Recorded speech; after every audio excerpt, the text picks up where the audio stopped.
guys, and welcome back to the Graceful Tangle YouTube channel. Today I'm going to be showing you how to work the Tunisian simple stitch. As the name suggests, this is the simplest stitch in Tunisian crochet and is my personal favorite so far. I absolutely love the way that it looks and how it is specifically unique to Tunisian crochet. Here is a sample of how this stitch looks in a finished object in a sample. This is one of my newest designs and I am just so obsessed with everything about it. I really love this stitch and I cannot wait to teach you. So all of the materials that I used in this tutorial will be linked down below, so be sure to check that out. And then if you haven't already subscribed to my channel, I would love it if you go ahead and do that as well. Now without further ado, let's go ahead and hop into the tutorial. Alrighty, so we are going to go ahead and get started with learning how to crochet the Tunisian simple stitch. Now I am using a size K Tunisian crochet hook. Note that in order to maintain an even gauge and prevent curling, I would recommend going up a couple of hook sizes larger than you usually would for the size weight of yarn that you are using. So I am using a worsted weight yarn and then I'm going to be using a size K Tunisian hook. Typically I would use a size H or I hook with a worsted weight yarn, but in this case, like I said, I'm going to be using a size K.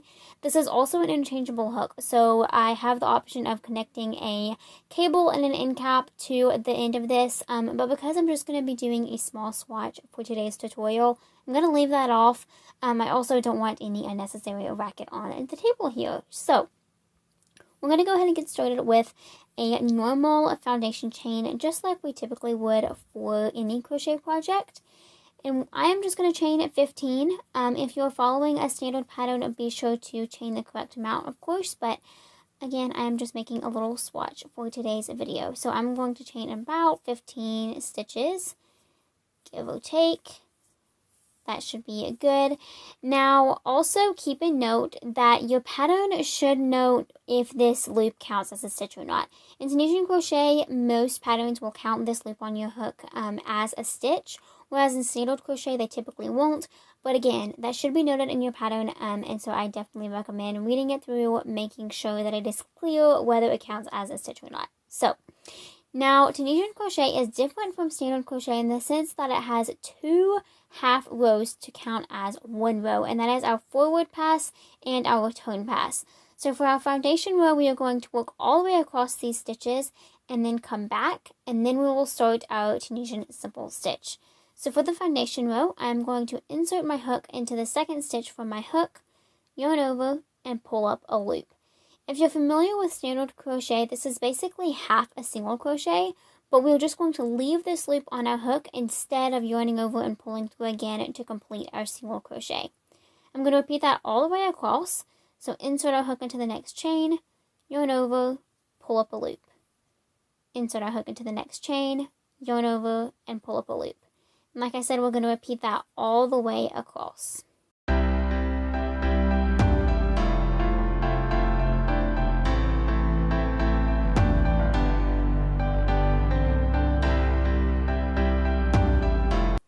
Alrighty, so I have just picked up all of my stitches. Again, don't forget that last chain as well. Sometimes it can be a little bit easy to miss, but be sure you have the correct amount according to your pattern or your swatch. Now we are going to start the return pass.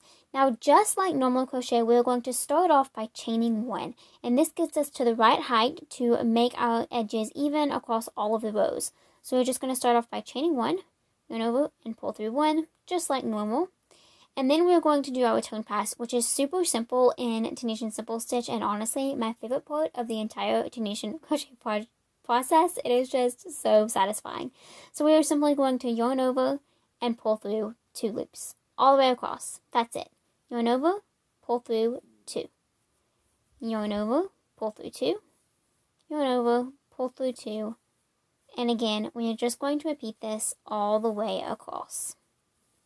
Yarn over, pull through 2, pull through 2, oh, I pulled through 3 there. You're going to repeat this until you have just one loop remaining on your hook. Pull through 2, and then this is my last 2, yarn over, and pull through 2. And there we go. So that is our completed foundation row. And now we are going to start the Tunisian simple stitch. So for our forward pass, we're going to work it first. And again, keep in mind that for most Tunisian crochet patterns, the forward pass and the return pass are going to equal 1 row. So keep that in mind as well.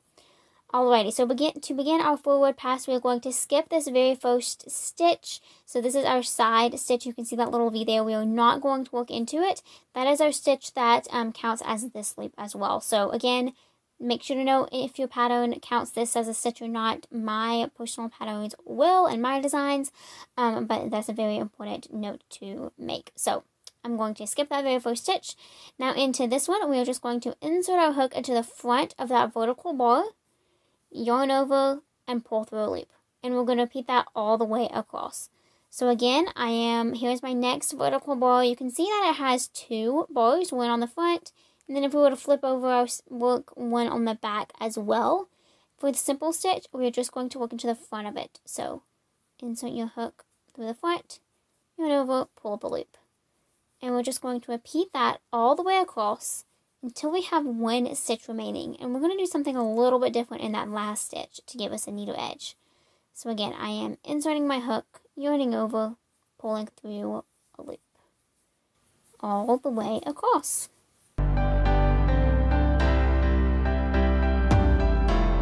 Okay, so I have picked up all of my loops all the way across my work, and now I am just going to pick up this very last stitch here. Now, as you can see, it looks just a little bit different than all of the rest. You can see that it has a vertical bar, but then it's just a little bit of a different shape, and we want to make sure to keep this edge looking nice and neat, because this edge is going to naturally be neat because of how we work this last stitch. So I'm going to insert my hook into both loops on the edge of my work. So instead of working from the front, I recommend turning your work for this last stitch and treating it like you're working into the side instead, because it's going to give you a little bit of a better angle. So if I turn it here, you can see that I have a little V. That's going to become much more prevalent and easy to see as your work grows. For this row, it's a little bit tricky, but just know that you should insert your hook into both strands of yarn there, yarn over, and pull through a loop.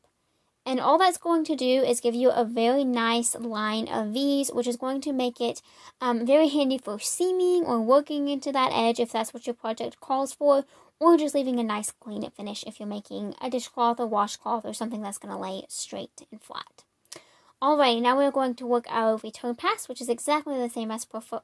We're going to start off by chaining 1 to get us to the right height, and then we are going to yarn over and pull through 2 loops all the way across.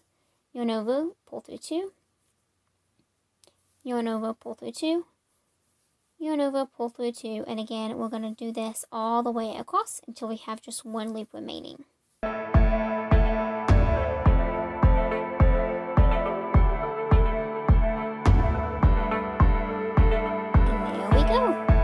So I have just finished working my return pass. I'm going to show you this row a couple more times so that you can get the hang of it. But basically, this is what it's going to look like when we're all finished. I love this stitch so much. It provides a really unique look that is specifically for Tunisian crochet, and I think that's really special. Alright, so again, we are going to skip this first stitch here on the side. We're going to work into the next one. Return pass is just inserting your hook, into that vertical bar, yarning over and pulling up 1 loop all the way across until we get to that very last stitch.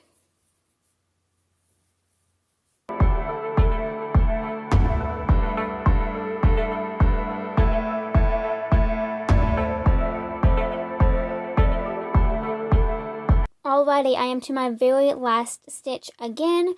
I'm going to turn my work to the side a little bit so that I can see both strands of yarn right there. I'm going to insert my hook into both of those, just like so. And I'm going to yarn over and pull through 1 to get me that 1 loop. And again, that's just going to make our edge look really nice. Now we're going to chain 1 and work our return pass as normal. Yarn over, pull through 2 loops all the way across.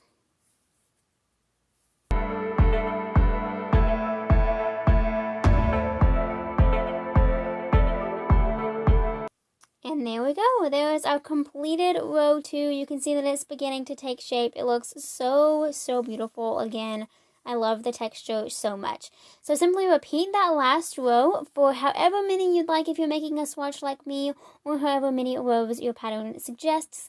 Again, be sure to take note that the forward pass and the return pass count as one row.